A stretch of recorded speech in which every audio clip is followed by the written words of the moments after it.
Adegan diawali memperlihatkan kastil Aurus. Tidak ada yang pernah menginjakan kaki di kastil ini sejak mendiang Raja Harald wafat pada 14 tahun yang lalu. Seharusnya sih begitu. Tapi jelas sekali kalau pintu ini telah dirusak, bahkan para penjaga gerbang juga tidak ada di pos mereka. Ucap Ruth sambil terkaget. Apa ini perbuatan seseorang? Tanya Nami dengan terkejut. Yoro, mungkin ada penyusup, tapi sepertinya pintu ini dirusak dari dalam. Luffy, kita langsung masuk saja untuk mencari tahu. Dengan berlari dan penuh semangat, Luffy pun berteriak, "Kunci! Ayo kita cari kuncinya!" Ketika sudah masuk ke dalam kastil, Ruth masih merasa takut dan berlahan membuka gerbang kastilnya. Ruth, tunggu dulu dong, aku masih takut nih. Di sisi lain, tanpa memperdulikan ketakutan Ruth, Yoro berkata, bahkan langit-langitnya sampai tak terlihat. Luas sekali, ini sih bukan tempat yang bisa dikelilingi dengan berjalan kaki, jawab Nami. Sementara itu, Luffy dengan semangatnya pun berteriak sambil bertanya kepada Ruth. "Hei Ruth, kuncinya ada di mana?" Maaf, aku hanya seorang warga biasa, jadi belum pernah memasuki kastil ini," jawab Ruth. "Tapi aku senang sekali karena kau bersedia menggendong kami," ucap Nami dengan memuji Ruth. "Benarkah itu Namitaso?" saut Ruth dengan kegirangan. "Yoro, aku sependapat, hayo jalan." Lalu mereka melanjutkan perjalanan mengelilingi kastil. "Oh, rupanya bagian dalamnya seperti ini ya. Kastil ini membuatku takjub sekaligus takut secara bersamaan," kata Nami. "Sepertinya ada banyak kerusakan di sana-sini. Apa semua ini ulah penyusup?" tanya Yoro kepada Ruth. "Kurasa bukan. Raja Harald kehilangan nyawanya dalam pertarungan melawan Loki. Jadi, pasti semua ini adalah bekas pertarungan pada saat itu," jawab Ruth menanggapi si Yoro. Yoro pun berkata, "Kekuatan penghancur yang sangat luar biasa." Ruth, "Loki memang memiliki kekuatan bagi monster, tapi Raja Harald juga dikenal dengan prajurit yang agung. Tak heran jika kastil ini rusak parah karena pertarungan mereka." Ketika Yoro dan Ruth sedang berbincang, tiba-tiba Luffy dan Nami berteriak. Luffy, "Wah, gede banget!" Nami, "Apa-apaan ini? Aku takut banget." Ternyata Luffy dan Nami melihat tulang belulang raksasa yang berserakan. Ruth pun menjelaskan, "Ini bukan hal yang aneh. Dulunya emang banyak prajurit yang ditempatkan di sini. Pada hari itu, lebih dari 100 orang yang telah dibunuh oleh Loki. Satu-satunya yang masih bertahan hidup dari pertarungan itu adalah Tuan Jarul dan Loki sendiri." Lalu Ruth menambahkan, "Semua hal yang terjadi di sini begitu mengerikan. Karena itulah sejak saat itu kastil ini dilarang untuk dimasuki oleh siapapun. Selain itu, tempat ini pasti banyak penunggunya." Di sisi lain, ada Luffy yang sedang berteriak sambil memeluk tengkorak raksasa. "Semuanya coba lihat sini.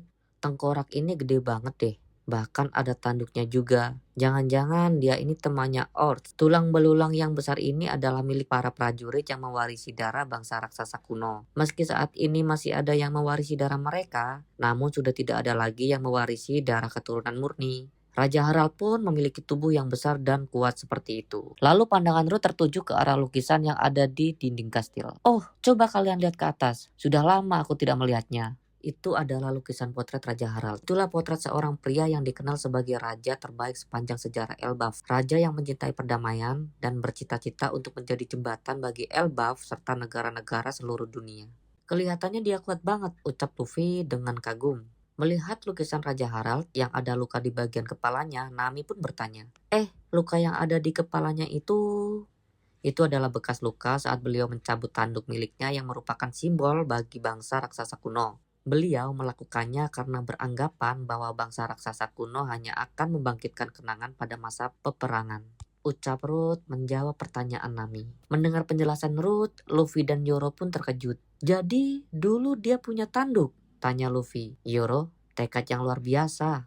Kematian beliau memang membuat orang banyak berputus asa. Namun orang yang merasa paling bersedih hingga dia mendendam pada Loki adalah putra Raja Harald yang seorang lagi, yaitu Hajrudin." Sontak penjelasan Ruth bahwa Hajrudin adalah saudara dari Loki membuat Luffy dan Nami pun terkejut. Jadi begitu ya?" saut Luffy. "Maksudmu Loki dan Hajrudin bersaudara?" tanya Nami. Ruth kembali menjelaskan, "Mereka adalah saudara dari ibu yang berbeda. Hajrudin lahir dari rahim wanita lain sebelum raja menikah dengan permaisuri. Tapi Elbaf tidak mengizinkan ibu Hajrudin menjadi permaisuri." "Kenapa?" tanya Nami. "Karena beliau adalah raksasa yang lahir dari negara lain," jawab Ruth. Yoro pun berkata, "Bukankah seharusnya tidak masalah? Keduanya sama-sama bangsa raksasa ya kan?" "Sesama bangsa raksasa?" jawab Ruth heran. "Bukankah bangsa manusia seperti Kisanak juga ada yang saling menjajah negara lain kan?" Yoro, "Iya sih. Lagi pula, pernikahan dengan raksasa lain akan mengotori darah murni Elbaf. Pungkas Ruth. Nami, terkadang kau ini rasis juga ya, termasuk pada manusia juga. Ruth, tapi bagiku kau berbeda Namitaso. Kata-katamu gak membuatku senang, dasar sampah.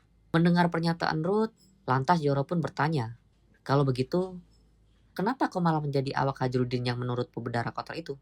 Mendengar pertanyaan Yoro yang tiba-tiba, Ruth pun terdiam, lalu menjelaskan dengan malu-malu alasan dia menjadi awak Hajrudin. Soal itu... Lalu adegan membawa kita ke masa lalu Ruth kecil yang sedang dibully oleh teman-temannya. Dasar Ruth si otak menjijikan. Mendengar bulian tersebut, Ruth pun menangis. Lalu ketika Ruth kecil sedang membuat peta, Hajrudin kecil datang menghampiri dirinya. Wah, keren. Rupanya kau bisa menggambar peta laut ya. Ajari aku dong. Lalu jadilah temanku, ucap Hajrudin dengan semangat. Mendengar perkataan Hajrudin yang tiba-tiba, Ruth kecil pun kaget dan berkata, teman? Lalu adegan membawa kita kembali ke masa sekarang dan Ruth berkata, dia adalah pria yang berpandangan lurus, jauh berbeda denganku. Padahal ayahnya adalah seorang raja, tapi dia tidak tinggal di kastil. Ibunya pun selalu ditindas akibat statusnya sebagai orang asing. Tapi dia selalu bersabar menghadapi semua itu. Bahkan, dia bercita-cita untuk menyatukan semua bangsa raksasa di seluruh dunia. Hajrudin di pesta bangsa raksasa. Aku akan menjadi raja dari semua bangsa raksasa di dunia. Menanggapi seruan Hajrudin, yang lain pun berteriak dengan mengangkat gelas minuman. Kau pasti bisa Hajrudin, Ruth. Dan aku ingin membuat cita-citanya terwujud. Menanggapi cita-cita Ruth, Yoro pun berkata, ternyata kau ini mirip dengan kami, dari yang kukira membosankan. Lalu Nami pun tertawa. Pada saat yang bersamaan, Luffy tiba-tiba berteriak, hei semuanya cepat kesini.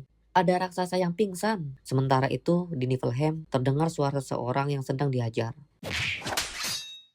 Gunko, apa sekarang kau sudah paham? Dengan napas terengah-engah, Loki pun menjawab, sudah kubilang, aku ini sedang terikat di sini tahu. Samrock, sekalipun kau sedang tidak terikat, kau pasti akan tetap mengatakan hal yang sama. Gunko, dasar kaum rendahan, padahal peluang untuk menjadi dewa adalah hal yang sangat mustahil didapatkan bagi kaum sepertimu. Seharusnya kau bersyukur, karena kami sudah bersedia memberikan peluang tersebut. Sambil menunjukkan kekuatannya, Gunko pun memperlihatkan panah masa depan untuk menghajar Loki. Loki, sial, lagi? Setelah menambah kecepatan, kau akan menendang pipi kananku. Lalu saat wajahku menghadap ke samping, kau akan meninju daguku ke atas. Terima kasih untuk peringatannya, Gunko. Anak panah itu menunjukkan jalur masa depanku yang sudah pasti. Itu adalah pernyataan dari aksi kekerasan yang tak terelakkan. Namun, aku masih bisa menghentikannya. Karena itu, akan kutanya sekali lagi padamu, Loki. Bersediakah kau bergabung dengan kesatria dewa? Ucap Gunko dengan nada mengancam. Mendengar ancaman Gunko, Loki pun berteriak, gak bakalan, dasar tolol. Mendengar penolakan itu, Gunko pun kembali menghajar Loki. Dengan merintih kesakitan karena telah dihajar oleh Gunko, Loki berkata, awas saja kalian. Lalu tiba-tiba Loki berteriak, hentikan, sudah cukup. Mendengar Loki berbicara seperti itu, Gunko pun menghentikan serangannya terhadap Loki dan kembali bertanya, kalau begitu, apa kau bersedia bergabung dengan kami? Loki tertawa dengan nada merendahkan. Gunko kembali melihat ke arah Loki dan bersiap menyerangnya. Tiba-tiba, sudah cukup Gunko. Perubahan rencana, kita akan menghubungi Mary Goyce. Dasar, memang sulit sekali menemukan orang yang kompeten. Padahal, aku mau melakukannya dengan cara yang lebih cerdas, ucap Samrock. Aku setuju, sepertinya dia tetap tidak akan tunduk sekalipun dibunuh. Apa dia punya semacam keyakinan pada dirinya? Ucap Gunko sambil melirik ke arah Loki. Samrock pun menambahkan, para prajurit bengis dari Elbaf yang telah menaklukkan dunia baru pada dahulu kala harus tunduk di bawah komando kita, pemerintah dunia.